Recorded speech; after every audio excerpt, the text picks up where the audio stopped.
Claude Lévi-Strauss's Structuralist Impact on Literature and Literary Theory. Hello and welcome to the discourse. Claude Lévi-Strauss was a French anthropologist and philosopher whose work laid the foundation for structuralism, a major intellectual movement that influenced literary theory, linguistics, sociology, and cultural studies. While primarily an anthropologist, his ideas profoundly shaped literary criticism by introducing structuralist methods for analyzing texts, myths, and cultural narratives. Lévi-Strauss applied structural linguistics, particularly Ferdinand de Saussure's theories, to anthropology, arguing that human culture, like language, is governed by underlying structures. His approach treated myths, kinship systems, and cultural artifacts as systems of science that could be decoded like a language. This method was later adapted by literary theorists to analyze narratives, genres, and symbolic systems in literature. Importance in literary theory and criticism. Claude Lévi-Strauss's structuralist approach revolutionized literary studies by introducing methods of analyzing narrative structures, myths, and cultural symbols. His work laid the foundation for narratology, the systematic study of how stories are constructed. By treating myths as coded messages, he revealed how they express universal human concerns such as life and death, humor and culture through recurring patterns. Literary critics adopted his techniques to uncover hidden structures in texts, examining how narratives function beyond their surface meanings. A central concept borrowed from his work is binary opposition. Derived from structural linguistics, Lévi-Strauss demonstrated that meaning arises from contrasts such as good versus evil, raw versus cooked, or civilization versus wilderness, which shape cultural and literary systems. Critics have used this framework to analyze thematic tensions in works ranging from Shakespeare's tragedies such as order versus chaos in Macbeth to Gothic novels such as reason versus madness in Frankenstein. Lévi-Strauss's analysis of myth further expanded literary criticism by showing that myths from different cultures follow similar deep structures, despite surface variations. This insight allowed scholars to trace recurring motifs in folklore, fairy tales, and modern literature, revealing how archetypal narratives persist across time and geography. However, his structuralist emphasis on universal patterns was later challenged by post-structuralist thinkers like Jacques Derrida, who questioned the rigidity of fixed meanings. While Lévi-Strauss sought underlying order, post-structuralism highlighted instability and multiplicity in interpretation. Despite this shift, his influence remains foundational, bridging anthropology and literary theory while shaping how we analyze stories, symbols, and cultural texts. Key works by Lévi-Strauss include Structural Anthropology, published in 1958, which introduces structuralist methods to anthropology. The Savage Mind in 1962, in which he explored untamed human thought and classification systems, and Mythologiques, 4 volumes from 1964 to 1971, that analyzes hundreds of Native American myths to uncover universal structures. Important concepts in Lévi-Strauss's works.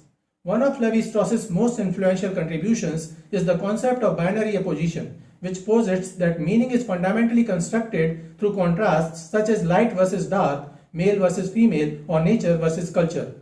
This framework became essential in literary analysis, where critics examine thematic conflicts like Hamlet's paralysis between action and inaction as manifestations of deeper structural oppositions. Claude Lévi-Strauss's concept of binary opposition can be clearly illustrated through Shakespeare's Macbeth. The play is structured around fundamental contrasts like order versus chaos, loyalty versus betrayal, and masculinity versus femininity, which derive both the narrative and its deeper meanings. For instance, the opposition between kingship and tyranny shapes the entire tragedy. Duncan's benevolent rule represents harmony, while Macbeth's usurpation unleashes chaos, symbolized by unnatural events like storms, day turning to night, and horses eating each other. Another key binary is appearance versus reality, embodied in witches' deceptive prophecies. Fair is foul and foul is fair, and Lady Macbeth's manipulation of gender roles. She invokes spirits to unsex herself, rejecting feminine compassion to embrace masculine ruthlessness, yet ultimately collapses into guilt-ridden madness, revealing the instability of these constructed oppositions. Lévi-Strauss would argue that these contrasts are not just dramatic devices, but universal structures through which cultures process contradictions. Macbeth thus became a mythic exploration of human tensions between ambition and morality, fate and free will, mirroring how myths use binaries to mediate existential dilemmas. Another key idea is his view of myth as a structural system. Rather than treating myths as mere stories, Lévi-Strauss saw them as logical systems that mediate cultural contradictions. For example, the Oedipus myth negotiates the tension between fate and human agency, revealing how myths function as cognitive tools for resolving societal dilemmas. Lévi-Strauss also revolutionized the study of kinship systems, demonstrating that family structures and marriage rules operate like linguistic systems governed by unconscious rules. This perspective has been applied to literature, particularly in analyzing social dynamics in novels like Jane Austen's works, where marriage plots reflect broader cultural codes of exchange and alliance. Lévi-Strauss's kinship theory helps analyze Jane Austen's Pride and Prejudice, where marriage functions as a system of exchange. The Bennet sisters' marital prospects reflect structural rules. Mr. Collins' proposal to Elizabeth represents an alliance between families like kinship's exchange of women, while Darcy's eventual marriage transcends mere social transaction. The novel's marital negotiations mirror how kinship systems organize society through prescribed relationships, showing how literature encodes cultural structures governing love, class, and inheritance. The concept of bricolage further expanded his influence, describing how cultural systems are assembled from pre-existing fragments rather than created ex nihilo. This idea profoundly shaped theories of intertextuality, highlighting how literary texts inevitably borrow and reconfigure earlier materials. From bricolage to deconstruction, Lévi-Strauss and Derrida. The concept of bricolage evolved significantly from Lévi-Strauss's anthropological framework to Derrida's deconstructive philosophy. In The Savage Mind, Lévi-Strauss introduced bricolage as how mythical thought repurposes cultural fragments, contrasting the resourceful bricolier with the idealized engineer who creates from nothing. This distinction highlighted culture's intertextual nature.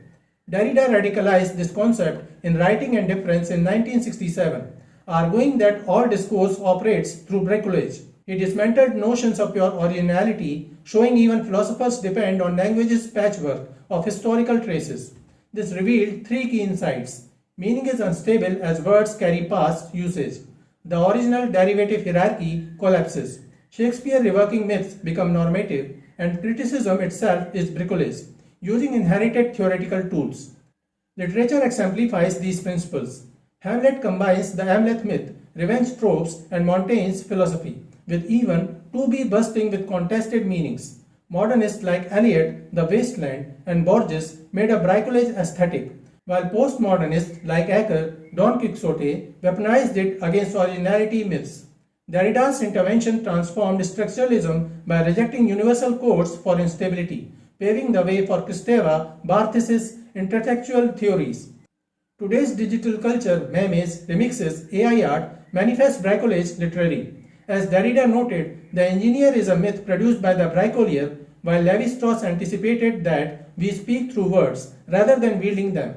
Their insights reveal all writing as creative recombination, fundamentally reshaping literary theory's approach to texts and meaning. Finally, his notion as an astronomical code in myths proposed that narratives often encode natural phenomena like seasonal cycles or celestial patterns. Literary critiques have used this insight to interpret symbolic landscapes, for instance, reading the storm in King Lear as both a meteorological event and a cosmological signifier of chaos.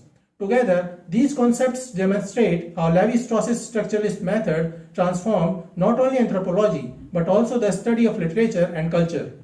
So this is it for today. We will continue to discuss the history of literary theory and criticism. Please stay connected with the discourse. Thanks and regards.